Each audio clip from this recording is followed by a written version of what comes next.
دوستو، خداوند کا کلام آپ تک پہنچا ہے۔ پلیز لائک اور شیئر لازمی کیجیے۔ God bless you. نوحہ دوسرا باب۔ خداوند نے اپنے قہر میں دختر سیون کو کیسا بادل سے چھپا دیا۔ اس نے اسرائیل کے جمال کو آسمان سے زمین پر گرا دیا اور اپنے قہر کے دن اپنے پاؤں کی چوکی کو یاد نہ کیا۔ خداوند نے یعقوب کے تمام گھر غارت کیے اور رحم نہ کیا۔ اس نے اپنے قہر میں دختر یہودا کے تمام قلعے گرا کر خاک میں ملا دیے۔ اس نے مملکت اور اس کے عمرہ کو ناپاک ٹھہرایا۔ اس نے قہر شدید میں اسرائیل کا سینگ بالکل کاٹ ڈالا۔ اس نے دشمن کے سامنے سے دہنا ہاتھ کھینچ لیا۔ اس نے شعلہ زن آگ کی طرح جو چاروں طرف بھسم کرتی ہے یعقوب کو جلا دیا۔ اس نے دشمن کی طرح کمان کھینچی، مخالف کی طرح دہنا ہاتھ بڑھایا، اور دختر سیون کے خیمہ میں سب حسینوں کو قتل کیا۔ اس نے اپنے قہر کی آگ کو انڈیل دیا۔ خداوند دشمن کی مانند ہو گیا اور اسرائیل کو نگل گیا۔ وہ اس کے تمام کسروں کو نگل گیا۔ اس نے اس کے قلعے مسمار کر دیے، اور اس نے دختر یہودا میں ماتم و نوحہ فراوان کر دیا، اور اس نے اپنے مسکن کو یکلخت تباہ کر دیا، گویا خیمہ باغ تھا، اور اپنے مجمع کے مکان کو برباد کر دیا۔ خداوند نے مقدس عیدوں اور سبتوں کو سیون سے فراموش کر دیا، اور اپنے قہر کے جوش میں بادشاہ اور کاہن کو ذلیل کیا۔ خداوند نے اپنے مذبح کو رد کیا۔ اس نے اپنے مقدس سے نفرت کی۔ اس کے قصروں کی دیواروں کو دشمن کے حوالہ کر دیا۔ انہوں نے خداوند کے گھر میں ایسا شور مچایا جیسا عید کے دن۔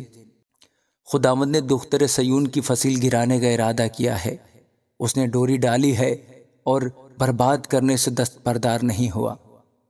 اس نے فصیل و دیوار کو مغموم کیا، وہ باہم ماتم کرتی ہیں۔ اس کے دروازے زمین میں غرق ہو گئے۔ اس نے اس کے بینڈوں کو توڑ کر برباد کر دیا۔ اس کے بادشاہ اور عمرہ بے شریعت اقوام میں ہے۔ اس کے نبی بھی خداوند کی طرف سے کوئی رویا نہیں دیکھتے۔ دختر سیون کے بزرگ خاک نشین اور خاموش ہیں۔ وہ اپنے سروں پر خاک ڈالتے اور ٹاٹ اوڑھتے ہیں۔ یروشلم کی کنواریاں زمین تک سرنگوں ہوتی ہیں۔ میری آنکھیں روتے روتے دھندلا گئیں۔ میرے اندر پیچ و تاب ہے۔ میری دختر قوم کی بربادی کے باعث میرا کلیجہ نکل آیا، کیونکہ چھوٹے بچے اور شیر خوار شہر کے کوچوں میں بے ہوش ہیں۔ جب وہ شہر کے کوچوں میں کے زخمیوں کی طرح غش کھاتے اور جب اپنی ماؤں کی گود میں جان بلب ہوتے ہیں تو ان سے کہتے ہیں کہ غلہ اور میں کہاں ہے۔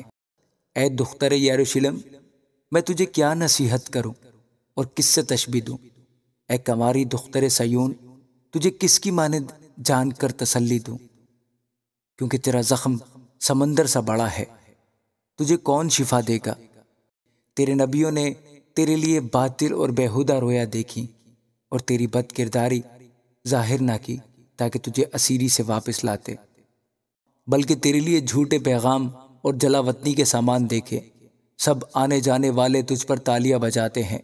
وہ دختر یروشلم پر سسکارتے اور سر ہلاتے ہیں کہ کیا یہ وہی شہر ہے جسے لوگ کمال حسن اور فرحت جاں کہتے تھے؟ تیرے سب دشمنوں نے تجھ پر منہ پسارا ہے۔ وہ سسکارتے اور دانت پیستے ہیں۔ وہ کہتے ہیں ہم اسے نگل گئے، بے شک ہم اسی دن کے منتظر تھے، سو آ پہنچا اور ہم نے دیکھ لیا۔ خداوند نے جو ٹھانا وہی کیا۔ اس نے اپنے کلام کو جو ایام قدیم میں فرمایا تھا پورا کیا۔ اس نے گرا دیا اور رحم نہ کیا، اور اس نے دشمن کو تجھ پر شادمان کیا۔ اس نے تیرے مخالفوں کا سینگ بلند کیا۔ ان کے دلوں نے خداوند سے فریاد کی، اے دختر سیون کی فصیل، شب و روز آنسو نہر کی طرح جاری رہیں۔ تو بالکل آرام نہ لے، تیری آنکھ کی پتلی آرام نہ کرے۔ اٹھ، رات کو پہروں کے شروع میں فریاد کر۔ خداوند کے حضور اپنا دل پانی کی طرح انڈھیل دے، اپنے بچوں کی زندگی کے لیے جو سب کوچوں میں بھوک سے بے ہوش پڑے ہیں۔ اس کے حضور میں دستے دعا بلند کر۔ اے خداوند، نظر کر اور دیکھ کہ تو نے کس سے یہ کیا۔ کیا عورتیں اپنے پھل یعنی اپنے لاڈلے بچوں کو کھائیں؟ کیا کاہن اور نبی خداوند کے مقدس میں قتل کیے جائیں؟ پیر و جوان گلیوں میں خاک پر پڑے ہیں۔ میری کنواریاں اور میرے جوان تلوار سے قتل ہوئے۔ تو نے اپنے قہر کے دن ان کو قتل کیا، تو نے ان کو کاٹ ڈالا اور رحم نہ کیا۔